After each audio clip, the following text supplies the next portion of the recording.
Sejam muito bem-vindos a mais uma análise. Hoje, a gente vai mergulhar direto num material incrível do professor Reynan Abreu sobre os pilares que literalmente sustentam uma sociedade justa e participativa. A grande questão aqui é como a gente pega todos esses conceitos grandiosos, e transforma em práticas diárias que protegem o nosso interesse coletivo. É exatamente isso que vamos descobrir agora. Para dar o pontapé inicial na nossa jornada, a gente precisa parar um segundinho e refletir sobre essa provocação pesada que o texto original traz.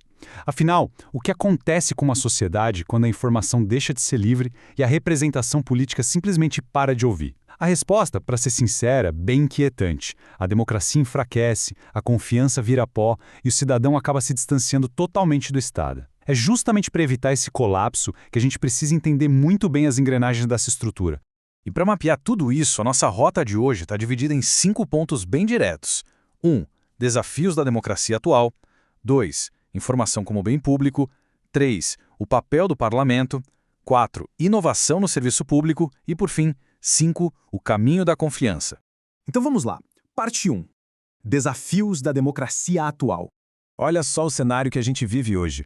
Os obstáculos são gigantescos. O texto aponta para um dos maiores paradoxos da nossa história. Nunca, em toda a existência da humanidade, tivemos tanto acesso à informação e, ao mesmo tempo, estivemos tão afogados em desinformação, sabendo que estudos mostram que as fake news chegam a se espalhar até 6 vezes mais rápido do que a verdade.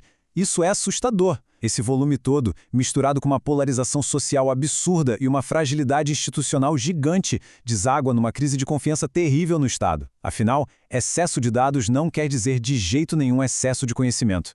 E aí que entra uma frase matadora do professor para pontuar o problema. Quando a gente tem informação sobrando, mas falta o filtro crítico para entender tudo isso, ensinar a ler o mundo com senso crítico vira a nossa primeiríssima linha de defesa. A educação é, sem dúvida, o passo inicial e mais estratégico para combater essa fragilidade toda e despertar a responsabilidade coletiva na sociedade. O que nos leva à parte 2, informação como bem público. O X da questão aqui é entender que a liberdade de imprensa não é um privilégio de quem tem um crachá de jornalista. A pesquisa deixa bem claro, trata-se de um direito fundamental de ser informado. É uma necessidade civilizatória mesmo. Sem esse fluxo livre, a gente corre um risco enorme de ver a verdade sendo completamente diluída no meio de narrativas picotadas. Ter uma pluralidade de ideias e a chance real de fiscalizar o que acontece dependem inteiramente de uma imprensa livre. É isso que garante o controle democrático de verdade. Agora, parte 3, o papel do parlamento. A gente pode dizer que o parlamento é a voz institucional da sociedade. É onde o trabalho pesado e suado da democracia rola solto. Como o material explica muito bem, é nesse ambiente que os interesses batem de frente, os conflitos da sociedade viram debates organizados e, o principal, as demandas populares são transformadas em políticas públicas reais na ponta da linha.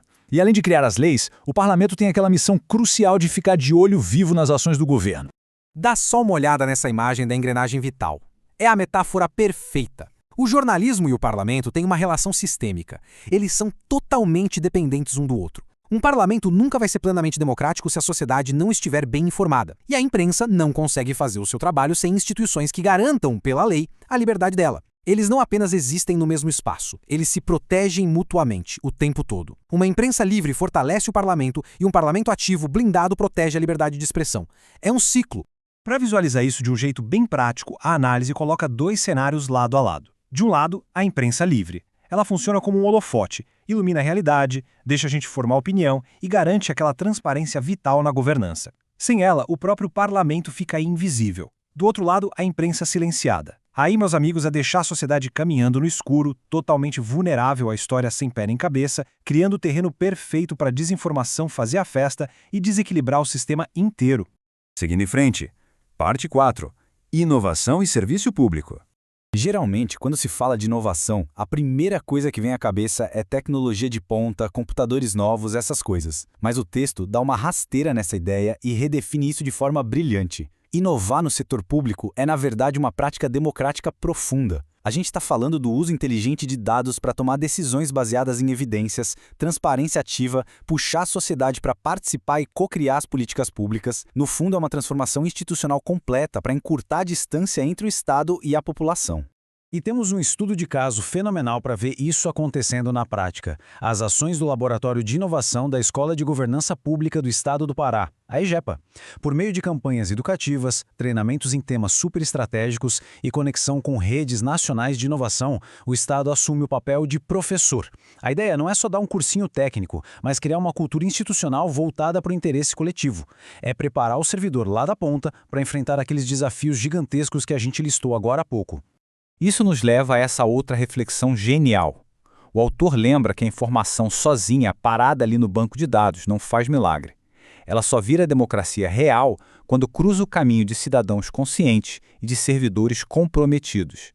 É esse casamento entre o dado público de qualidade e a dedicação humana que gera o verdadeiro valor para a sociedade. A inovação precisa de gente disposta para acontecer de fato. E chegamos à nossa parte 5, o caminho da confiança. Dentro de todo esse ecossistema, o servidor público moderno ganha um protagonismo incrível. Não é mais só bater carimbo ou cumprir burocracia. O estudo define esses profissionais como curadores de informação num oceano de fake news, mediadores de conflitos diários e, principalmente, arquitetos da confiança pública. São agentes que entendem perfeitamente o porquê de estarem ali. E convenhamos, a confiança é simplesmente o ativo mais caro de qualquer democracia. Acabou a confiança, acabou a legitimidade. Para a gente sentir o peso e a urgência de tudo isso, o artigo traz um alerta importantíssimo. A democracia não é um troféu que se ganha e fica guardado na estante para sempre. É um processo constante. Ela não desmorona do dia para a noite. Ela vai trincando, rachando aos pouquinhos, toda vez que a verdade vira uma questão de opinião ou que a participação do povo é deixada de lado. É um lembrete claríssimo sobre o que está em jogo todos os dias. Uma governança democrática não sobrevive só apoiada em papel e leis. Ela precisa de atitude e consciência diária. Cada número divulgado com clareza, cada espaço que se abre para o diálogo, forma um escudo que blinda o nosso futuro coletivo. Fica então essa provocação final para a gente levar para a vida. Como as atitudes diárias de transparência, as decisões baseadas em fatos reais e a participação ativa de todos nós vão ser colocadas em prática para garantir que a democracia de amanhã continue de pé. Vale muito a reflexão. Muito obrigado por acompanharem até aqui e até a próxima análise.